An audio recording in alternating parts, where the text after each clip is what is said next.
अस्सलाम वालेकुम व्यूअर्स, मैं हूं समीना पाशा। उम्मीद है आप लोग खैरियत से होंगे। व्यूअर्स, कुछ आम खबरें और अपडेट्स लेकर इस व्लॉग में आपके सामने हाजिर हैं जनाब। इंपॉर्टेंट खबरें हैं जी। एक तो आज आपको बताएंगे कि ठंडी हवाएं चलने का सिलसिला फिर से शुरू हो गया है और गुफ्तगू हो रही है कि आने वाले दिनों में क्या कोई बातचीत से मसला हल होगा, किस तरह से पीटीआई को स्पेस मिलेगी। इसके ऊपर जो मुख्तलिफ खबरें और एनालिसिस हैं वो आपके सामने रखेंगे। 14 अगस्त को एक अजीबोगरीब वाक़या पेश आया जब अचानक से बरतानवी राज के वायसराय इस्लामाबाद पहुंच गए। तो ये क्या वाक़या था? इस्लामाबाद पुलिस की यूनिफॉर्म में ये कौन था जो कि एक वायसराय की तरह बग्गी में सवार होकर आया? इस पे भी बात होगी। और इसके साथ साथ जी कुछ बात करेंगे नवाज शरीफ साहब और मरियम नवाज साहिबा की, जिन्होंने एक दफ़ा फिर झूठ के रिकॉर्ड कायम कर दिए हैं। तो काफ़ी कुछ है इस व्लॉग में। आपसे रिक्वेस्ट है कि चैनल को सब्सक्राइब कर लें अगर अभी तक सब्सक्राइब नहीं किया। तो सबसे पहले बात कर लेते हैं कि ठंडी हवाएं कौन सी चलाई जा रही हैं। एक दफ़ा फिर ये बातें शुरू हो चुकी हैं कि जनाब पीटीआई को इंगेज किया जाएगा। ये भी बात हो रही है कि लॉन्ग मार्च से पहले ही पीटीआई के साथ हुकूमत के लोग भी बातचीत करेंगे। इसके अलावा ये खबरें भी आ रही हैं कि एस्टैब्लिशमेंट भी पीटीआई के साथ कहीं ना कहीं इंगेज हो चुकी है और अगर पीटीआई 28वीं तरमीम के ऊपर कोई वोट करने की यकीन दहानी कराए तो बदले में उनको भी कोई रिलीफ मिल सकता है, जिसमें यह भी कहा जा रहा है कि जी बनी गाला में शिफ्ट कर दिया जाएगा इमरान खान साहब और बुशरा बीबी साहिबा को, और फिर ग्रेजुअली उनके केसेस वगैरह लगाकर उनकी अदालतों से रिहाई भी आगे चल के मुमकिन हो सकती है अगर पीटीआई ताउन करती रहे। अच्छा, अब इसमें मेरे जो अपने ओपिनियंस हैं वो मैं आपके साथ शेयर कर देती हूँ। वैसे तो नजम सेठी साहब बड़े सीनियर सहाफ़ी हैं और उन्होंने भी ये खबर दी है कि पीटीआई से बातचीत हो रही है 28वीं तरमीम के बदले में उनके साथ ये मामला हो सकता है। इसका एक पहलू तो ये है कि सियासी जमातें आम तौर पर जब मुश्किलात का शिकार होती हैं तो इसी तरह सियासी रास्ते से अपना कोई स्पेस निकालने की कोशिश करती हैं और यही वो मौके होते हैं कि जनाब आप कुछ बारगेन कर लेते हैं और अपने लिए भी कुछ रिलीफ ले लेते हैं और कुछ सिलसिले को आगे बढ़ा लेते हैं। लेकिन मैं ये समझती हूँ कि पाकिस्तान तहरीक-ए-इंसाफ ये फ़ैसला, इतना बड़ा फ़ैसला इमरान खान की इजाज़त और मंजूरी के बगैर कर नहीं सकती, और अगर वो ये नहीं कर सकती तो फिर आप ये याद रखिए कि इमरान खान से मंजूरी के लिए भी जो कोई मिलने जाएगा तो इमरान खान, जहाँ तक मैं समझी हूँ, वो कभी भी इस बात के लिए तैयार नहीं होंगे कि इस असेंबली से होने वाली किसी भी लेजिस्लेशन में पाकिस्तान तहरीक इंसाफ के मेंबर्स वोट करें और इसको एक लेजिटिमेसी फराहम करें और इस निज़ाम के एक जायज़ होने के ऊपर मोहर सख्त कर दें।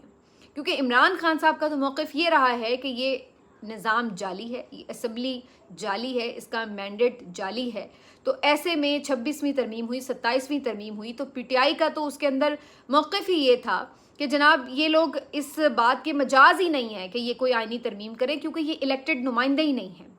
तो जब आप 28वीं तरमीम पर खुद जाके उनके साथ अगर बैठ जाएंगे तरमीम करने के लिए, तो फिर इसका मतलब तो ये हुआ कि आपने ये मान लिया कि भाई ठीक है, ये अब असेंबली है और इसको हम मानते भी हैं और जनाब इसके तहत जो भी तरमीम हो रही है वो ठीक हो रही है। इसका मतलब फिर आप 26वीं भी तरमीम को कह दें कि वो भी ठीक हुई, फिर 27वीं तरमीम भी ठीक हुई।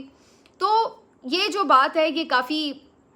मेरे तो ख्याल से इमरान खान साहब इस चीज़ के लिए कभी भी कोई भी इजाज़त नहीं देंगे, भले इसके बदले उन्हें रिहाई की ऑफ़र ही क्यों ना की जा रही हो। याद रखिए कि इमरान खान साहब रिहाई के लिए कोई इस तरह डेस्परेट नहीं है कि वो उसके लिए ये कहें कि जनाब मुझे रिहाई के बदले कोई भी कॉम्प्रोमाइज़ करना पड़े तो अब मैं तैयार हूँ, अब मैं थक चुका हूँ या मैं अब मेरी बस हो गई है। तो इमरान खान साहब जिनको हम जानते हैं, बज़ाहिर वो किसी भी ऐसे कॉम्प्रोमाइज़ के लिए तैयार नहीं हो सकते और इमरान खान की मंजूरी के बगैर पीटीआई इतना बड़ा कदम उठा नहीं सकती। तो लिहाजा मुझे इस बात के इम्कानात नज़र नहीं आते कि पाकिस्तान तहरीक इंसाफ 28वीं तरमीम के लिए कोई हामी भरेगी। हाँ, ये ज़रूर है कि पीटीआई फ़िलहाल ये ज़रूर कर सकती है कि उनसे ये एक शर्त रखे कि भाई इमरान खान से मुलाकात करवाएं, हम उन्हें कन्विंस करते हैं या हम उनसे बातचीत करके बात को आगे बढ़ाते हैं, तो इस यकीन दहानी की बिना पर कोई उनसे मुलाकात हो सके। अब नजम सेठी साहब तो ये कह रहे हैं कि आइंदा आने वाले दिनों में सुहेल आफरीदी की मुलाकात हो सकती है इमरान खान से और हो सकता है सुहेल आफरीदी ये तरमीम में वोट करने की ऑफ़र लेकर ही जाएं। लेकिन मुझे नहीं लगता कि इस ऑफ़र को इमरान खान साहब कबूल करेंगे और अगर वो ऑफ़र कबूल नहीं करेंगे तो इसका मतलब यही है बज़ाहिर कि फिर मेरा नहीं ख़्याल है कि उनके लिए कोई सहूलतें बरकरार रहेंगी। तो वो दोबारा मुमकिन है कि मुलाकातों पे पाबंदी लग जाए, दोबारा मुमकिन है कि उसी तरह की जो एक उनके केसेस के मामले में आपने रुकावट देखी है वो बरकरार रहे, तो ऐन मुमकिन है। बाकी एक तो कम से कम मुलाकात तो पहले हो, ताकि इमरान खान साहब की जो सेहत है, उनकी ज़िंदगी, उनकी वेल बीइंग से मुतालिक ख़बर आए, और उसके लिए उनकी बहनों से मुलाकात हो या उनकी सुहेल आफरीदी साहब से मुलाकात हो, वकला से मुलाकात हो। तो ये तमाम चीज़ें अगर पहले मरहले में कहीं पे कुछ हासिल करने के लिए शुरू की जाएंगी, तो ये तो बहरहाल पहला स्टेप हुकूमत को ही लेना पड़ेगा। अब हुकूमत यानी निज़ाम, इस्टेब्लिशमेंट क्या इस चीज़ के लिए तैयार है? मेरा अंदाज़ा ये है कि कुछ टाइम गेन किया जा रहा है। देखा जा रहा है कि अगर पीपल्स पार्टी और पीएमएलएन ही इस चीज़ को लेके आगे बढ़ जाएं, तो कोई ज़रूरत नहीं है कि इमरान खान को इस सिलसिले में कोई नरमी दे के हम कोई फेवर लें उनसे या उनकी जमात से। तो ऐन मुमकिन है, और वैसे भी उन्हें भी पता है कि इमरान खान इस तरह की डील्स के ऊपर यकीन नहीं रखते, तो मुमकिन है कि वो इस चीज़ के लिए अग्री भी ना करें, तो बिला वजह हम उनको कोई फेवर क्यों दें। तो ऐन मुमकिन है कि उनके दिमाग में भी ये चल रहा हो। तो बहरहाल अभी चूँकि सिलसिला शुरू हुआ है, तो देखते हैं आगे क्या सूरत हाल बनती है, और क्या वाकई ठंडी हवाएं सिर्फ एसी की ही हैं या सचमुच में कोई ठंडी हवाएं चल रही हैं। मुझे तो नहीं महसूस हो रही, लेकिन अगर चलती हुई तो अगले एक आध हफ्ते में सूरत हाल वाज़ेह हो जाएगी, क्योंकि यही वो टाइम है कि अगर आप मुलाकातें करवाएं, इलाज करवाएं, तो हो सकता है कि इमरान खान जो हैं वो लॉन्ग मार्च कॉल ऑफ करने का कह दें, या सुहेल आफरीदी इमरान खान के सामने ये ऑप्शन रखें, तो फिर उसके ऊपर वो कोई आगे स्ट्रैटेजी बताएं। तो ये अब सारी चीज़ें जो हैं वो बहुत सारी इफ्स एंड बट्स के ऊपर जो है वो रुकी हुई हैं, और ये मेरा ख्याल नहीं है कि कोई लंबा चलेगा। ये थोड़े एक दो हफ्तों में ही सूरत हाल वाज़ेह हो जाएगी। लेकिन वैसे अदरवाइज़ सुहेल आफरीदी और असद कैसर की भी मुलाकात हुई है, वो भी अब वापस आ गए हैं, और सुहेल आफरीदी साहब जो है वो बाकी जमातों से भी राब्ते कर रहे हैं, और जो अपनी लॉन्ग मार्च है उसको मुलाकातों के ज़रिए वो चाहते हैं कि जी और लोग भी शामिल हो जाए। लेकिन मुझे इसका भी इम्कान नज़र नहीं आता कि कोई भी सियासी जमात जो है वो पीटीआई के इस लॉन्ग मार्च में शामिल होगी। अब आ जाते हैं जी कि क्या सूरत हाल है जब हम बात कर रहे हैं जिस वाक़े की 14 अगस्त की। तो ये बड़ा दिलचस्प वाक़या जी पेश आया। 14 अगस्त की जो तकरीब थी उसके अंदर ये मनाजिर चश्मे फलक ने देखे कि एक पुलिस ऑफिसर जिनका नाम है नासिर नकवी साहब, जो कि आईजी इस्लामाबाद हैं, वो और कमिश्नर इस्लामाबाद बग्गी में बैठे हुए कोई शाहाना अंदाज के साथ तशरीफ़ ला रहे हैं सेरेमनी में, और वो अंग्रेज़ों के स्टाइल का इर्द गिर्द सारा प्रोटोकॉल है, और बड़ी जो बग्गी है वो बड़े जिस तरह वायसराय के लिए या किसी किंग और क्वीन के लिए सजाई जाती है, इस अंदाज से जनाब वो सजाई गई है, और वो जनाब उस तकरीब में शिरकत के लिए आ रहे हैं। तो ये जो वीडियो है, इस वीडियो को अगर आप देखें तो आपको अंदाज़ा होता है कि वो जो एक शहाना मिजाज, और वो जो एक अवाम जो है वो रियाया, और एक आप जो हैं एक जिस तरह से बरतानवी साम्राज्य के दौर में वापस चले गए हैं, तो कुछ इस तरह का मंजर जो है वो नज़र आ रहा था।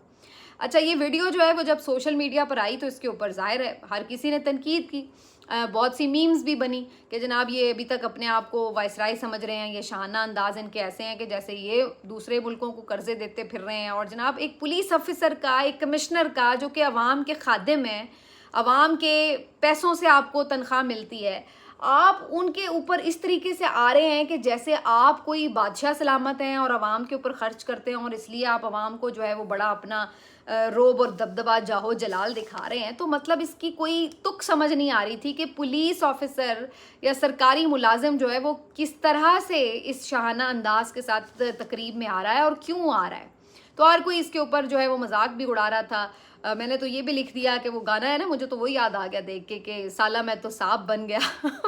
तो सांप बन के कैसा तन गया, ये सूट मेरा देखो, ये बूट मेरा देखो। तो मुझे तो वो वाली फील आ रही थी देख के। बहरहाल उसके बाद जब काफ़ी उन दोनों अफसरान की जो है वो सोशल मीडिया के ऊपर दुर्गत बनी, तो उसके बाद मोहसिन नकवी साहब वफाकी वज़ीर दाखिला, उन्होंने ट्वीट करके एक एक्सप्लेनेशन देने की कोशिश की और कहा कि जनाब कसूर उन बेचारों का नहीं है जी, असल बात यह है कि मैंने और चीफ गेस्ट ने आना था इस तकरीब में शिरकत के लिए, और वक्त जो था वो 5 बजे का मुकर्रर था। लेकिन हुआ ये कि हमें एक मीटिंग में जिसमें सदर और वज़ीर आज़म साहब मौजूद थे, उसमें ज़रा वक्त लग गया और टाइम 6 बज चुके थे। तो उसके बाद हमें ये एहसास हुआ कि अवाम बड़ी देर से इंतज़ार कर रहे हैं, तो उनको इंतज़ार ना करवाया जाए, इसलिए हमने उन्हें कन्वे किया कि हमें आने में और ताख़ीर हो सकती है, तो आप लोग जो है वो तकरीब शुरू कर दें। तो अगरचे वो बेचारे तो चीफ गेस्ट नहीं थे, लेकिन फिर उन्होंने चूँकि तकरीब स्टार्ट करवानी थी, तो फिर उन्होंने ایز پر طے شدہ پلان جو ہے اس بگی میں سوار ہو کے وہ بیچارے بیٹھ کے تو آ گئے، لیکن اصل میں جو پلان تھا وہ اس طرح کا نہیں تھا۔ تو مجھے اس ایکسپلینیشن کے بعد یہ خیال آ رہا تھا کہ یہ جو وضاحت کی ہے اس سے وہ کہتے ہیں نا عذر گناہ بدتر از گناہ، تو وہ والی صورتحال ہو گئی کہ یعنی آپ یہ فرما رہے ہیں کہ ہو یہ شاہانہ جو جاہو جلال تھا یہ تو میرے لیے تھا، یہ تو میں نے آنا تھا، اور آپ کو پتہ ہے میں تو ڈیزرو کرتا ہوں نا، میرے لیے تو یہ ہونا چاہیے تھا۔ تو وہ بیچارے ڈیزرو نہیں کرتے، لیکن انہوں نے تو مجبوری میں میرے کہنے کے اوپر یہ کیا۔ تو مطلب مجھے تو محسن نقوی صاحب کی اس ایکسپلینیشن پہ بھی بڑی ہنسی آئی کہ یعنی آپ ان کو بچا رہے ہیں کہ جناب ان کا قصور نہیں ہے، لیکن دوسری طرف آپ یہ بتا رہے ہیں کہ جناب اصل میں تو یہ شاہانہ جو پروٹوکول تھا وہ میرے لیے تھا اور مجھے آنا تھا۔ اور اب آپ اندازہ لگائیں کہ اگر آپ کو بھی آنا تھا تو کیا آپ کو یہ سوٹ کرتا ہے کہ جناب آپ اس طرح جو ہے وہ ناز نخروں کے ساتھ جو ہے وہ تقریب میں تشریف لائیں اور اس طرح کا تاثر دیں کہ جیسے آپ کوئی بہت چوزن ون ہیں اور عوام جو ہے وہ کیڑم کوڑے ہیں اور آپ کے لیے جو ہے وہ بگیاں اتر رہی ہیں؟ تو مطلب ہے کہ کوئی عجیب ہی اس دور میں جو ہے نا ہمیں عوام کی بے وقتی اور اشرافیہ کی جو عیاشی ہے اور مزے ہیں اور جو ان کے میں کہتی ہوں لہرے بہرے ہیں وہ چھٹ گلا دو وہ والی صورتحال دیکھنے کو مل رہی ہے۔ اور اس کے اوپر مزے کی بات یہ ہے کہ وہ یہ بھی کہتے ہیں کہ ہاں کیا ہے بھائی، لیا ہے بھائی جہاز، کیا ہے بھائی، کر لو پھر جو کرنا ہے۔ تو اب وہاں تک نوبت آ گئی کہ آپ کو یہ سب بھی ساتھ دیکھنا پڑتا ہے۔ اچھا جی، نواز شریف صاحب اور مریم نواز صاحبہ کی بھی کچھ گفتگو کا آج پوسٹ مارٹم کرتے ہیں۔ یہ کشمیر الیکشن جیتا یا جتوایا گیا جس طرح نون لیگ کو، آپ کو پتہ ہے، اور اس کے بعد ایک اجلاس ہوا جس میں کچھ نون لیگ کی حکومت سازی کے حوالے سے مشاورت ہونی تھی، تو میاں صاحب جو ہیں وہ اس کی صدارت کر رہے تھے۔ اور اس کے بعد میاں صاحب کہتے ہیں کہ جناب ویسے تو انہوں نے کافی ساری اس میں باتیں کی کہ جو پنجاب میں خدمت ہو رہی ہے وہی کشمیر میں خدمت ہونی چاہیے، اور جو حالات پہلے ہوتے تھے عمران خان کے دور سے وہ تو اب بہت بہتر ہو گئے ہیں اور ہر روز بہتر ہوتے چلے جا رہے ہیں، اور شہباز شریف نے بڑی محنت سے چیزوں کو بہتر کیا ہے، اور مریم نواز نے تو خیر کمال ہی کر دیا ہے۔ تو جناب وہ اپنی جو تعریفوں کے پل باندھ رہے تھے وہ تو چلیں وہ کرتے ہی ہیں، لیکن 2-3 باتیں انہوں نے بڑی دلچسپ کی، اور جس کے بعد میرا تو سمجھ نہیں آ رہی تھی کہ کوئی شخص کیسے کال اور فیل میں اتنا تضاد رکھ سکتا ہے کہ مطلب وہ بات سن کے میرے جیسے بندے کا دل کر رہا تھا کہ میں کوئی دیوار میں ٹکر مار لوں کہ اگر اس شخص سے مجھے یہ باتیں سننے کو مل رہی ہیں۔ اور وہ باتیں کیا تھی، وہ 2-3 پوائنٹس ہیں جو میں آپ کے سامنے رکھ دیتی ہوں۔ ایک تو یہ فرما رہے ہیں کہ جناب اگر آپ بدترین شکست کا بھی انتخابات میں شکار ہو جائیں تو آپ نے گھبرانا نہیں ہے، آپ نے ہمت نہیں ہارنی۔ تو مجھے اس کے اوپر خیال یہ آ رہا تھا کہ یہ وہ شخص بول رہا ہے کہ جو یاسمین راشد سے اپنی سیٹ نہیں جیت سکا، اور رات 3 بجے اس کے ریٹرننگ آفیسر کو چپیڑے مار کے بیچارے کو باہر نکالا گیا کیونکہ وہ غلط کام کرنے کے لیے تیار نہیں تھا، اور پھر اس وقت نیا ریٹرننگ آفیسر جو تھا وہ اپوائنٹ کر کے ان کا جعلی فارم 47 جو تھا وہ بعد میں تیار کیا گیا۔ تو آپ اس سے اندازہ لگا لیں کہ ایک ایسا شخص جس نے اپنی ہار کو خندہ پیشانی سے برداشت نہیں کیا، اپنی ساری کی ساری سیاست نالے میں پھینک دی، اپنے منہ کے اوپر ایسی کالک ملی ہے کہ اس کے بعد سے آج تک یہ شخص کبھی کھل کے مسکرا نہیں سکا، کیونکہ اس کے اپنے لوگ ان کو کہتے ہیں کہ جناب اچھا ہوتا کہ آپ گریسفلی اپنی شکست جو ہے وہ تسلیم کر لیتے، بجائے اس کے کہ آپ ایک ایسی جیت کو گلے لگا کے بیٹھ گئے کہ جس نے آپ کو عزت سے نہیں نوازا، جس نے آپ کو ذلت سے نوازا۔ تو ایک ایسا شخص جو ہے وہ بیٹھ کے بھاشن دے گا کہ جناب انتخابات میں جو اپنی ہار ہے اس کو خندہ پیشانی سے برداشت کرو اور اس ہار سے دل برداشتہ نہ ہو۔ تو جی آپ یہی فرمائیں گے، کیونکہ آپ تو یہ انہیں جا کے مشورہ دیں گے نا کہ بھائی اگر ہار بھی جاؤ تو جا کے جعلی فارم 47 لے لو، لیکن پریشان ہونے کی ضرورت نہیں ہے۔ تو بات پوری کرنی چاہیے تھی پھر۔ تو یہ پہلے تو ان کا جو تھا وہ ماشاءاللہ اقوال زریں تھا۔ اس کے بعد آگے چلیے، آگے فرماتے ہیں کہ جی ہم نے کبھی اپنے سیاسی مخالفین کے ساتھ کوئی برا سلوک نہیں کیا، اور کبھی بھی سیاسی مخالفت کو دشمنی نہیں بنانا چاہیے۔ اب یہ ایک اور ایسی بات تھی کہ جس کے اوپر بندہ مطلب اپنے بال نوچ لے یا کیا کرے۔ یعنی محترمہ بے نظیر بھٹو صاحبہ کے ساتھ اس سیاسی جماعت نے کیا نہیں کیا، ان کی کردار کشی جس طرح سے کی، ان کی تصویریں جس طرح سے قابل اعتراض پھینکوائیں، جس طرح سے آصف زرداری صاحب کو 11 سال جیل میں ڈالے رکھا، جس انداز سے انہوں نے یاسمین راشد کے ساتھ ظالمانہ سلوک کیا ہے، جس طرح سے عمران خان اور بشریٰ بی بی کو علاج تک مہیا نہیں ہونے دے رہے اور ان کو سخت ترین حالات میں رکھا ہوا ہے، یہ سب چیزیں کرنے کے بعد اسی منہ سے یہ شخص یہ بھی کہہ لیتا ہے کہ جناب ہم نے کبھی کسی کے ساتھ ذاتی انتقام نہیں بنایا، دشمنی نہیں کی، ہم نے ہر ایک کے ساتھ بڑا اچھا سلوک کیا۔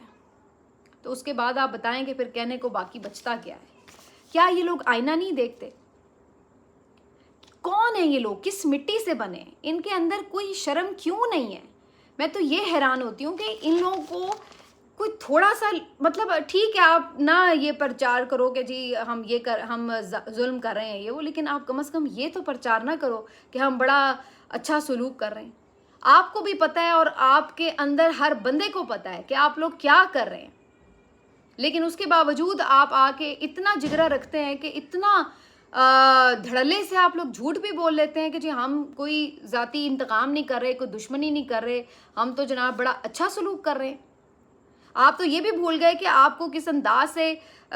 جو ہے وہ